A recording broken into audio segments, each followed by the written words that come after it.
बिस्मिल्लाहिर्रहमानिर्रहीम इय्याका नअबुदु व इय्याका नस्तईन। मेरे पाकिस्तानियों, मैं जो आज आपसे बात करने लगा हूँ वो कल एक ISPR की प्रेस कॉन्फ्रेंस हुई और उसके अंदर उन्होंने एक दो बातें कहीं, तो मैं मजबूर हूँ कि मैं आज अपनी कौम के साथ बात करूँ। जो उन्होंने बात की कि ये पाकिस्तान के ख़िलाफ़ बगावत और इशारा सारा तहरीक इंसाफ के ऊपर कि हमने बगावत की है, और ये कि ये पहले से प्लान बन रहा था इसका, कि हम ये पहले से ही तैयारी कर रहे थे बगावत करने के लिए, और ये अपनी फ़ौज के ख़िलाफ़ ये सारा ये हमने किया।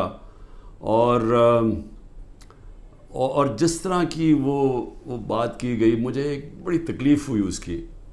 तो मैंने कहा कि मैं आज अपनी कौम के सामने ज़रा 2-3 पॉइंट रखूं, क्योंकि जब ऐसी बात की जाती है तो इसका जवाब देना बड़ा ज़रूरी है। देखिए, अब ये मौक़िफ़ आ गया ISPR का और पाकिस्तान की इस्टेब्लिशमेंट का कि तहरीक इंसाफ ने बगावत की। अब ये दूसरा भी एक मौक़िफ़ है, ये हमारा भी मौक़िफ़ है, ये मेरा मौक़िफ़ है, मेरी पार्टी का मौक़िफ़ है कि हमारे ख़िलाफ़ पूरी कॉन्स्पिरेसी की गई, हमारी गवर्नमेंट गिराई गई, जबकि पाकिस्तान की तारीख़ में 2 सालों में, आखिरी हमारे 2 सालों में बेहतरीन माशत ऊपर जा रही थी।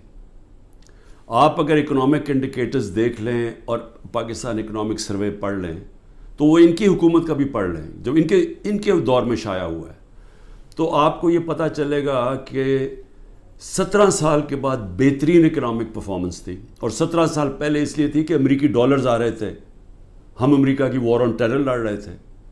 ये अमेरिकी डॉलर्स आने के बगैर बावजूद ये इकॉनमी बढ़ रही थी, इंडस्ट्री बढ़ रही थी, रिकॉर्ड ग्रोथ हो रही थी।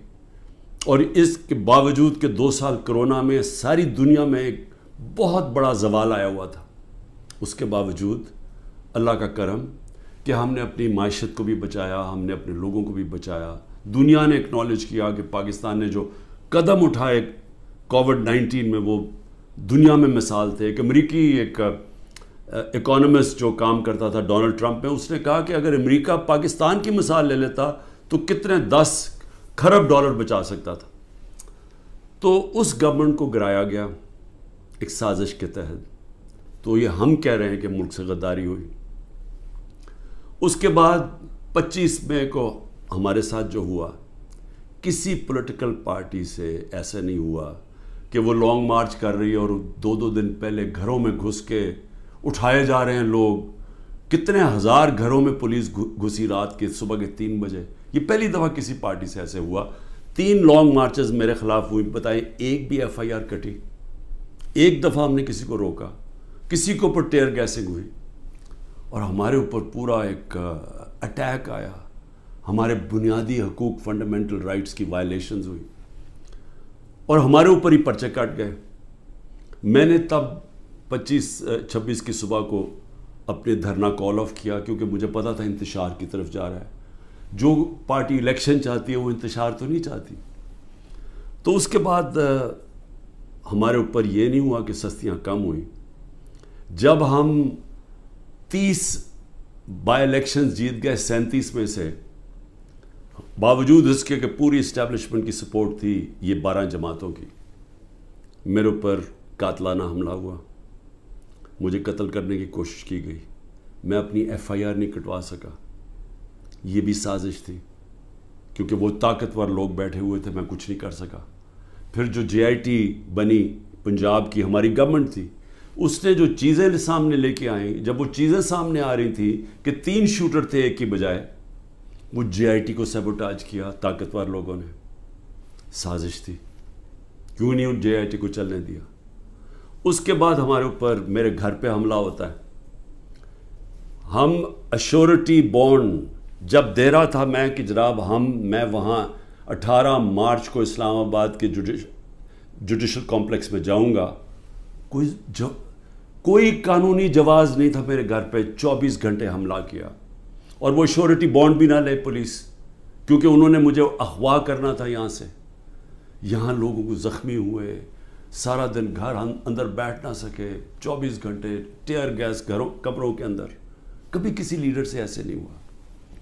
18 مارچ کو پھر میرے اوپر ایک قاتلانہ حملہ ہوتا ہے. اللہ کا کرم ہے کہ میں بچ جاتا ہوں. سارا وہاں اوپر ISI نے اس کو ٹیک اوور کیا ہوا تھا، جو جوڈیشل کمپلیکس ہے. CCTV کیمرہ انہوں نے بند کر دیے. پوری تیاری تھی کہ عمران خان کو قتل کرنا تھا وہاں. وہ اللہ نے ایسا کرم کیا کہ وقت میں ہم باہر نکلے، اگر اندر چلے جاتے تو دروازہ بند ہو جاتا تو ختم تھا. وہاں بچا میں. اس کے بعد اگلے دن یہاں 2 دن کے بعد 3 دن کے بعد ادھر ایک اور مرتضیٰ بھٹو ٹائپ قتل کرنا تھا. وہ مجھے پہلے پتہ چل گیا، میں نے ٹی وی پہ چلا گیا، وہ رک گئی بات. تو سازش تو کیا ہو رہی تھی؟ سازش یہ ہو رہی تھی کہ ایک پارٹی جو جیتنے جا رہی تھی الیکشن، اس کو پارٹی کو ختم کرنے کے لیے لیڈر کو ختم کرنا تھا.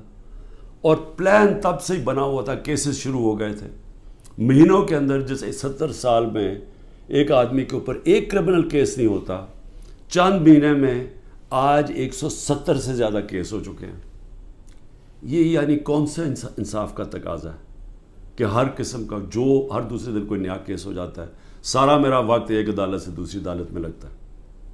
تو یہ کون سا، یہ ملک کی بہتری کے لیے ہو رہا ہے کہ ایک پارٹی، سب سے بڑی پارٹی کو باہر رکھنا؟